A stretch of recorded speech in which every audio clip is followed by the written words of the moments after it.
पिछले सप्ताह जो चित्रों की प्रदर्शनी हुई थी उसमें से जो चित्र को और जो चित्रकार को प्रथम पारितोषिक मिला था, गुरुजी इस बारे में आपके क्या विचार है, आपकी राय क्या है? देखिए, हर जज का नजरिया अलग अलग होता है। उन्हें जो ठीक लगा, उन्हें जो चित्र सबसे अच्छा लगा, उसी को उन्होंने पुरस्कार दिया। गुरुजी, यदि आप जज होते तो आप किसको अवार्ड देते? जिसको फर्स्ट प्राइज मिला था उसी को? ये तो आपने बड़ा कठिन सवाल पूछ लिया है। नहीं, वो मैं जानना चाहता था कि अगली प्रदर्शनी में यदि हमें अगर कोई चित्र बनाना हो तो हम किसको फॉलो करें? जिसको फर्स्ट प्राइज मिला था उसी को?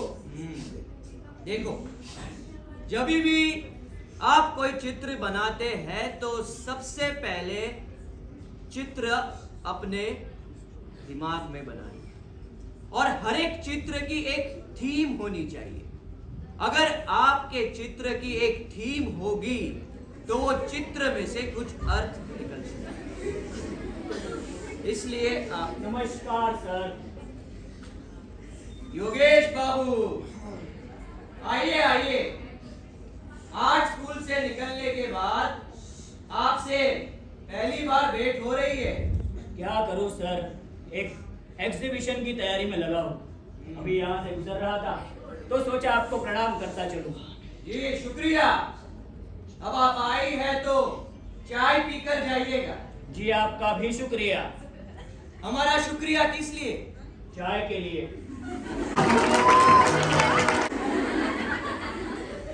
योगेश बाबू, हमारा घर दोस्तों के लिए चाय खाना है। अब जब चाहे तब यहाँ आकर चाय पी सकते हैं। जी उसके लिए भी शुक्रिया। शुक्रिया शुक्रिया, आपके इतने सारे शुक्रियों के लिए शुक्रिया।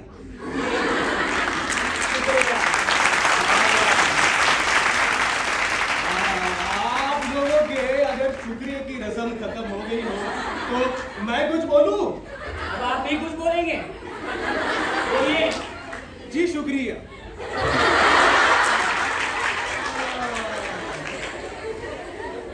योगेश बाबू, आपने सुना कुछ? क्या? नरेंद्र क्या कहता है? क्या कहता है? नरेंद्र कहता है कि बंग प्रांत में उसकी कोटि का कोई भी चित्रकार नहीं है। हाथ हटाओ। अच्छा ठीक है, अभी कल का छोकरा है ना, हम लोग तो जैसे यहाँ आज तक घास छिलते रहे। केवल यही नहीं,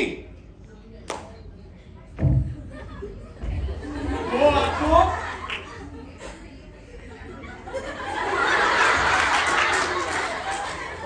सम्मान की दृष्टि से भी नहीं दिखता। क्यों? मेरा कोई अपराध? वो कहता है कि आप आदर्श का ध्यान रखकर चित्र नहीं बनाते हैं। तो किस दृष्टिकोण से बनाता हूँ? रुपयों के लिए बनाते हैं। बस, बकवास।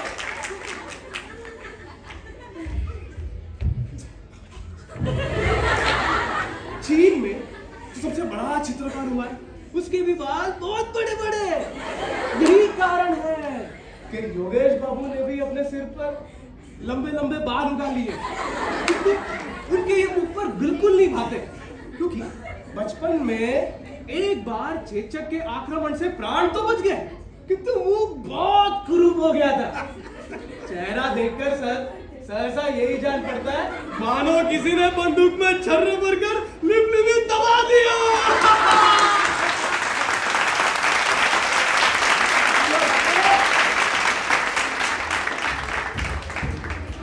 महाशय, ये लोग हंस रहे हैं।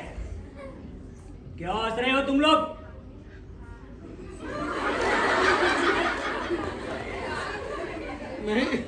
नहीं महाशय, आप क्रोधित हो और हम हंसे, ये भी संभव।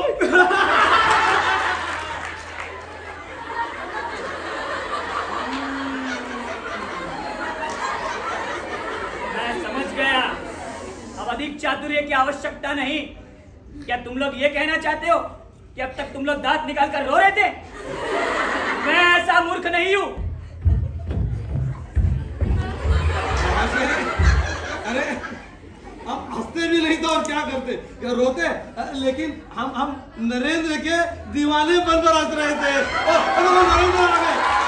हाँ, नरेंद्र।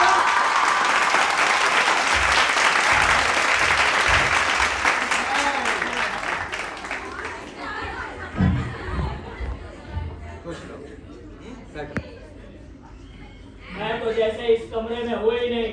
आपने मुझसे कुछ कहा? जी नहीं, मैं अपने आप से बातें कर रहा हूँ। अपने आप से बातें करते रहिए। तुमने कुछ कहा? जी नहीं। बेहतर। देखो ना, महाशय, महाशय,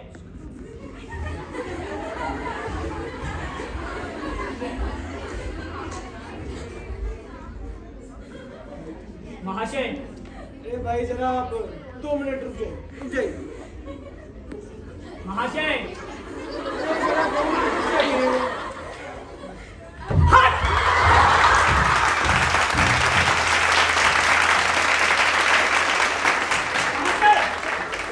आप मेरी बात सुनेंगे या नहीं? योगेश बाबू सुनेंगे। कहिए क्या बात है, कहिए। नरेंद्र मेरे विषय में क्या कहता है? योगेश बाबू, नरेंद्र क्या कहता है? ये कहता है कि मैं रुपये के दृष्टिकोण से चित्र बनाता हूँ। क्या मेरा कोई आदर्श नहीं है? क्यों नरेंद्र? कहता सुनिए जरा, आइए थोड़ा, आइए आइए आइए। क्या कर रहे हैं? अरे भाई जरा आइए तो। हाथ हटाइए। योगेश बाबू थोड़ा पीछे आ जाइए। पीछे क्यों? मैं आगे से ही चला जाता हूँ। हाँ, कहता हूँ और आप सब भी इनके बारे में यही राय रखिए। बड़े राय देने वाले, छोटा मुंह और बड़ी बात। अभी कल का छोकरा और इतनी बड़ी बड़ी बातें। योगेश बाबू अब जाने दीजिए। नरेंद्र अभी बच्चा है और बात भी कितनी साधारण है। इतनी सी बात के लिए वाद विवाद क्यों खड़ा करना? जाने दीजिए, जाने दीजिए। बच्चा, इन्हें देखिए, ये बुजुर्ग कह रहे हैं कि नरेंद्र अभी बच्चा है। अरे जिसके मुंह पर इतनी बड़ी बड़ी मूंछें हैं, यदि अगर वह बच्चा है, आप क्या कह रहे हैं मनमोहन बाबू? आपको कुछ समझ में आ रहा है? योगेश बाबू, आपको देखकर मुझे एक चीज समझ में आ रही है। क्या? कि आप एक अच्छे चित्रकार से एक अच्छे अदाकार ज्यादा है। माशे ये सही तो कह रहे। क्या सही कह रहे हैं? मैं अदाकार हूँ, मैं चित्रकार हूँ। अब वो भी है। नहीं मेरा मतलब ये है कि आप एक अच्छे चित्रकार भी है। लेकिन माशे अभी आप साफ साफ पलटी खा रहे। अभी कुछ देर पहले आपने उसे कल का छोकरा बताया था। मैंने कब कहा था? आपने भी कुछ देर पहले कहा, मैंने अपने कानों से सुना। बकवास! तुम तो बहरे हो ना, फिर अपने कानों से कैसे सुन लिया?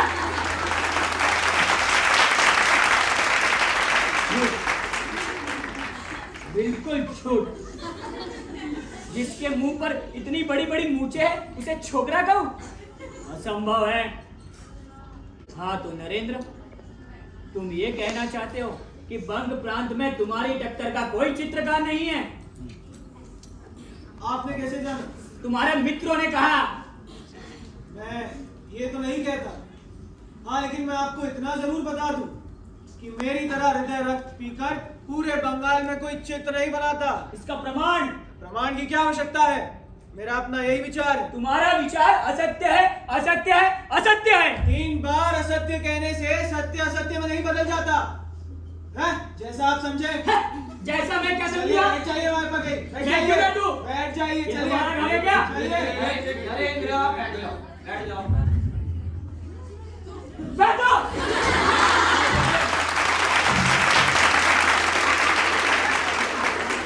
योगेश बाबू आप भी बैठ जाइए, चाय अभी आती होगी। जी शुक्रिया। नरेंद्र, मुझे ये बताओ कि इस बार तुम कंपटीशन में अपना चित्र बना रहे हो ना? कोशिश तो है सर, पूरी कोशिश है। बढ़िया है, मुझे बहुत खुशी होगी। मैं तुम्हारा चित्र देखना चाहूंगा। जरूर सर। जिसके गुरु आप हैं उसे क्या चिंता।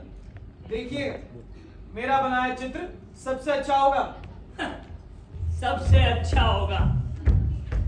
राम से पहले रामायण, पहले चित्र बनाओ बरगुरदार, फिर कहना बड़े आए, सबसे अच्छा होगा।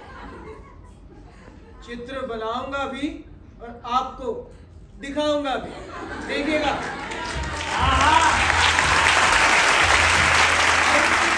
देखना भी चाहूंगा। योगेश बाबू, शांत हो जाइए। इतना क्रोध सेहत के लिए अच्छा नहीं है। यहाँ आइए, यहाँ आइए। देखिए, मैं आपका भी गुरु हूँ। मैं आपका भी गुरु हूँ और नरेंद्र का भी। हाँ, इतना क्रोध ना कीजिए, आराम से शांति से बैठिए। और आप जो कुछ भी कहे योगेश बाबू, लेकिन नरेंद्र को अपनी आत्मशक्ति पर पूरा विश्वास है। अच्छा? हाँ, और ये मैं दृढ़ विश्वास से कह सकता हूँ कि आगे जाकर नरेंद्र एक बड़ा चित्रकार बनेगा। गुरुजी, मुझे तो नरेंद्र में कुछ दीवानेपन तक हद से जाकर कुछ पाने की अभिलाषा नजर आती है। मैं जानता हूं, जो व्यक्ति अपने घाव को अच्छी तरह प्रकट कर सकता है, उसे उसका पागलपन ही कामयाब बनाने में मदद करता है।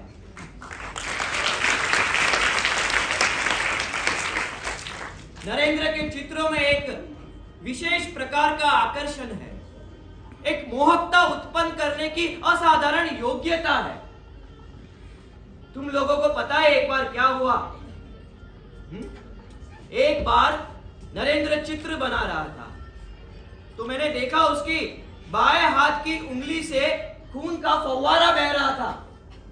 मैंने चेष्टा की, मैं चिंतित हुआ। मैंने उसके पास जाकर उसका उत्तर पूछा तो उसने कहा कि गुरुदेव, मैं उंगली काटकर देखना चाहता था कि खून का वास्तविक रंग कैसा है। अब आप लोग इसे पागलपन नहीं कहेंगे तो क्या कहेंगे? लेकिन हाँ, नरेंद्र का यही पागलपन उसे एक दिन अमर बना देगा।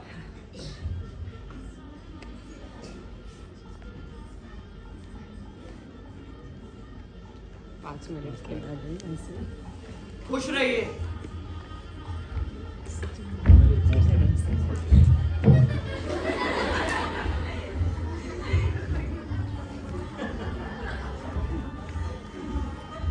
जैसे गुरु वैसा चेला, ये दुनिया है बेवकूफों का मेला। मुझे तो लगता है बहुत बड़ा झमेला। भगवान, कैसा है ये खेला।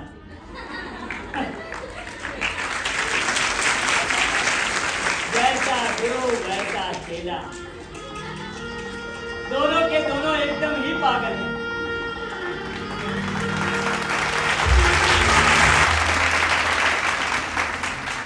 मैं बहुत ही कम समय में सुप्रसिद्ध और सर्वप्रिय हो गया। शायद मेरी ये कामयाबी मेरे ईर्ष्यालु मित्रों को अच्छी नहीं लगती। मेरे उन्हीं ईर्ष्यालु मित्रों में एक ये योगेश बाबू भी थे।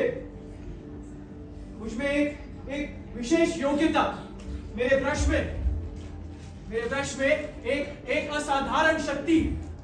मुझमें ये विशेष योग्यता शायद इसलिए भी है क्योंकि मैं अपने काम के प्रति बहुत ही ईमानदार हूं। मैं जो भी चित्र बनाता हूं उसमें अपनी सारी योग्यता लगा देता हूं। मेरी दृष्टि केवल चित्र पर होती है, रुपयों की ओर भूल कर भी मेरा ध्यान नहीं जाता। मेरे हृदय की महत्वाकांक्षा होती है कि मेरे चित्र जो है, जिन चित्र चित्रों को मैं चित्रित करते बैठा रहता हूँ पूरा दिन। जो मेरे ये महान चित्र, जो मुझे एक दिन महान कलाकार बनाएंगे, उन चित्रों के वो चित्र सबसे सबसे सुंदर, सबसे अलग हो। उनमें अपने ढंग की विशेष विलक्षणताएं हो, अलग खूबियां हो। शायद मेरे अपने यही चित्र में अपनी विचार, अपनी भावनाओं को देखता। मैं जो भी चित्र चित्रित करने बैठता हूं तो मैं चारों ओर फैली असीम प्रकृति और उसकी सारी की सारी रूपरेखाएं अपने हृदय पट से गुम्फित कर देता हूं। शायद मेरे चित्रों में यही खासियत है, शायद इसीलिए ही मुझ में ये विशेष योग्यताएं हैं। फिर मुझे इन चित्रों के चाहे तो मूल्य कम मिले या अधिक, मुझे कोई फर्क नहीं। इतना ही नहीं, उस समय तो मैं अपने अस्तित्व से भी विस्मृत हो जाता हूं। मेरी पत्नी कहती उस समय मैं पागलों की बात ही दिखाई पड़ता हूं उसको।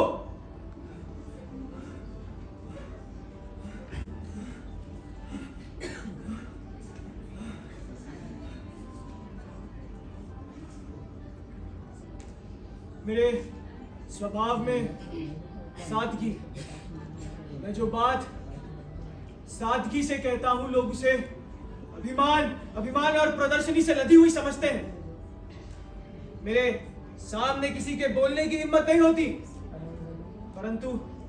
परंतु मेरे पीछे पीछे लोग मेरी बुराई करने से नहीं चूकते हैं।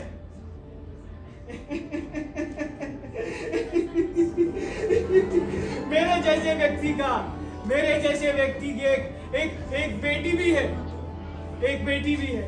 मेरी पत्नी ने घर गृहस्थी तो अच्छे से संभाल ली है, परंतु मुझे इस गृहस्थिक जीवन में किसी प्रकार का कोई खास आकर्षण नहीं दिखाई देता।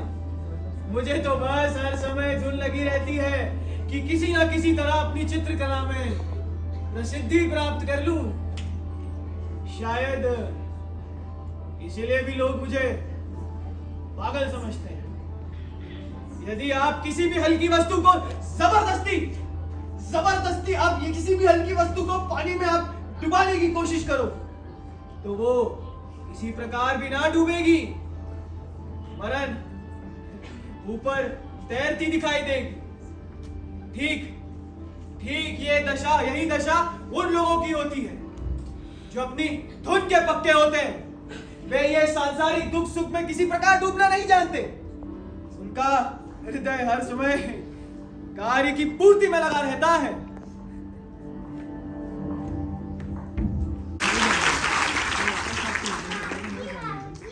अरे आओ हमारी गुड़िया, आओ बैठो, यहाँ आओ, बाबूजी के पास बैठो। बोलो। मैंने एक मेंढक पकड़ा है जो लंगड़ा हो गया है। मेंढक पकड़ा है, लंगड़ा हो गया है, हमको दिखाओगे नहीं वो कहाँ है? फिर हम एक काम करेंगे, हम उसको डॉक्टर के पास ले जाएंगे। आओ, हम उसको डॉक्टर के पास ले जाएंगे। आ जाओ।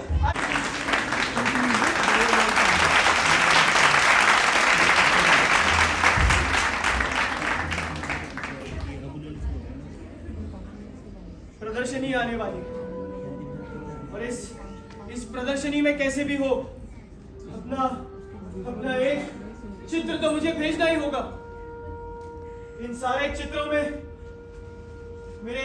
चित्रों में चित्रकार के इतने दिन की आशा निराशा मिश्रित है, परंतु आज इन चित्रों की रंग रेखाएं मुझे अपनी ओर आकर्षित नहीं करते। इतने दिनों में मैंने केवल क्या ये बच्चों का खेल खेला है। केवल इन कागज के टुकड़ों पर मैंने रंग पोता है। नहीं, इस बार मैं ऐसा चित्र बनाऊंगा जिससे मेरा नाम अमर हो जाए, अमर। परंतु मैं किस विषय पर बनाऊंगा, किस विषय पर अपना चित्र बनाऊंगा? हे भगवान, मुझे कुछ सूझता क्यों नहीं?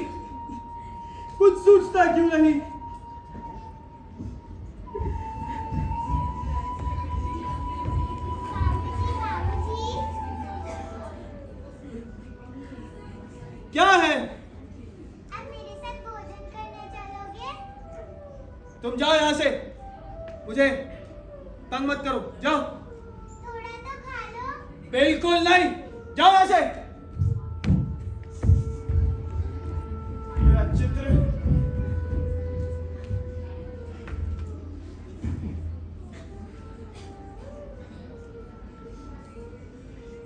उफ, एक सप्ताह बीत गया और पूरे सप्ताह मैंने घर के बाहर कदम तक नहीं रखा।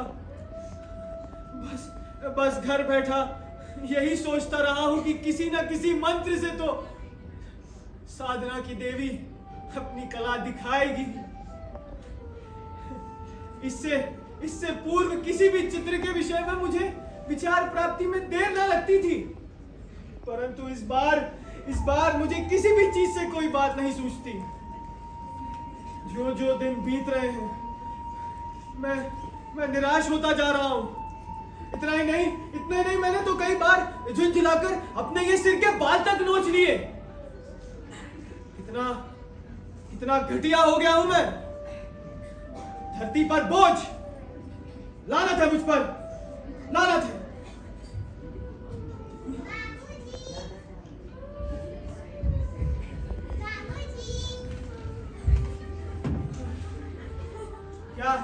क्या बात है? आप अकेले अकेले क्या कर रहे हो? मेरे साथ खेलोगे? तुम जाओ यहाँ से, मुझे बहुत काम, जाओ। पर मुझे तो कोई काम दिख नहीं रहा।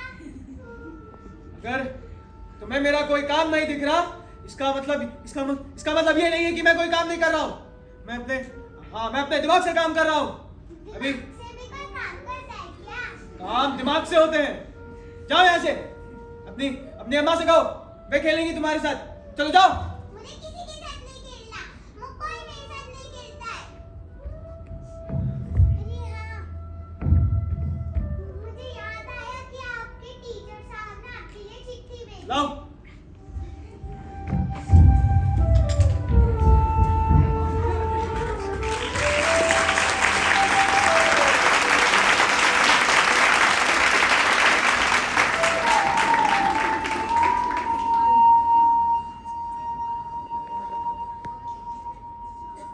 प्रिय नरेंद्र,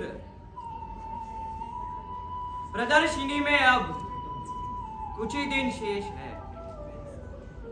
तुम अपना चित्र जल्दी प्रस्तुत कर दो तो अच्छा होगा।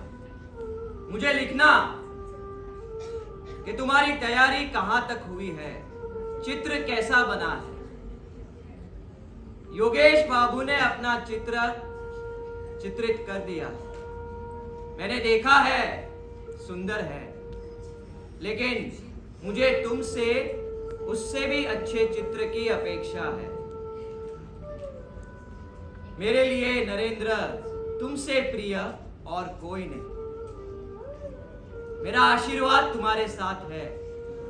अपने गुरु की लाज रखना और एक बात याद रखना कि अगर तुम्हारा चित्र अच्छा हुआ तो तुम्हारी ख्याति में कोई कमी नहीं रहेगी। तुम्हारे परिश्रम सफल हो, ऐसी मैं कामना करता हूं। मनमोहन।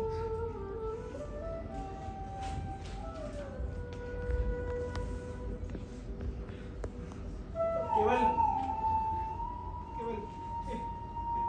एक सप्ताह शेष है और अब तक मेरे मस्तिष्क में मेरे चित्र के विषय में कोई विचार नहीं आया। क्या करूंगा मैं? मुझे क्या करूंगा? कैसे प्रस्तुत करूंगा अपना चित्र? मुझे अपने आत्मबल पर बहुत विश्वास है, परंतु इस समय में वे विश्वास भी जाता रहा। इसी तुच्छ शक्ति के बल पर मैं 10 लोगों में सिर उठाए फिरता रहा हूं। मैं सोचता था कि मैं एक अमर कलाकार बन जाऊंगा, अमर, परंतु वाह दुर्भाग्य, वाह।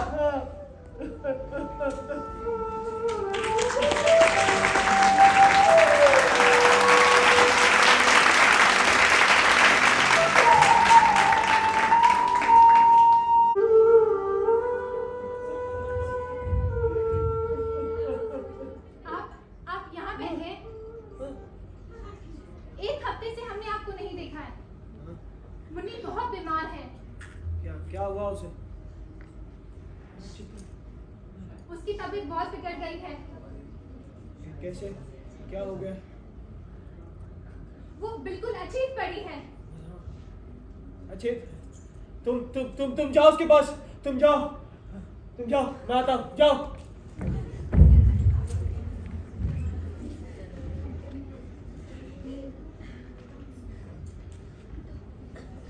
उठो मुन्नी, मुन्नी उठो। मुन्नी, मुन्नी आंखें खोलो, आंखें खोलो। आप इस तरह से क्यों खड़े हैं? जाकर डॉक्टर को बुला कर लाइए। मुन्नी आंखें खोलो। मुन्नी, डॉक्टर? मुन्नी आंखें, हाँ जाइए डॉक्टर को बुला कर लाइए। मुन्नी आंखें खोलो। जाता हूँ। मुन्नी, मुन्नी आंखें खोलो, देखो। मुन्नी, ये क्या कर रहे हैं आप? आप दरवाजा क्यों बंद कर रहे हैं? और आप यहाँ क्यों खड़े हैं? जाकर डॉक्टर को बुलाइए, दरवाजा खोलिए। मुन्नी आंखें खोलो, देखो। मुन्नी, मुन्नी आंखें खोलो। मुन्नी आंखें खोलो, देखो वो बात भी नहीं कर रही है। मुन्नी हमें छोड़कर चली गई। भगवान, तुम साक्षी रहना। इसमें मेरा कोई अपराध नहीं है। ये कुछ नहीं है। चित्र, मेरा चित्र।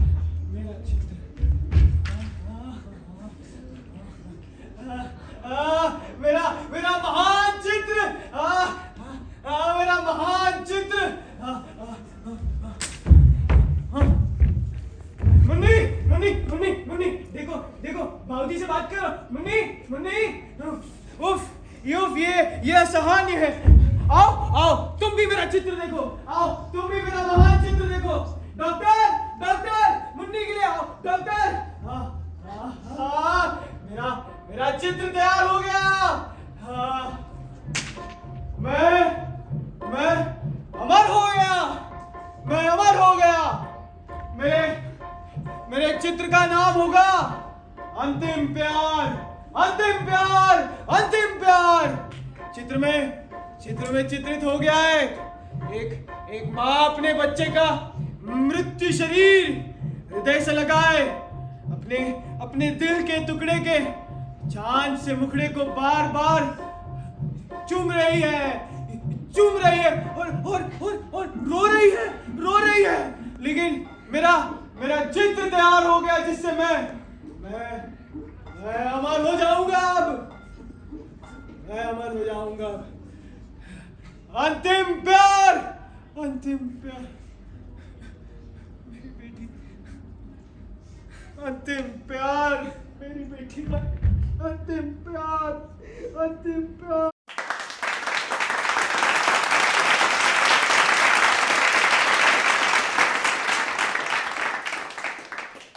काम शुरू किया और आज आप देखेंगे कि हर एक दो सीरियल के बाद में आपको इनके यहाँ के जो एक्टिव सीख करके गए हैं वो वहाँ पे परफॉर्म करते हैं।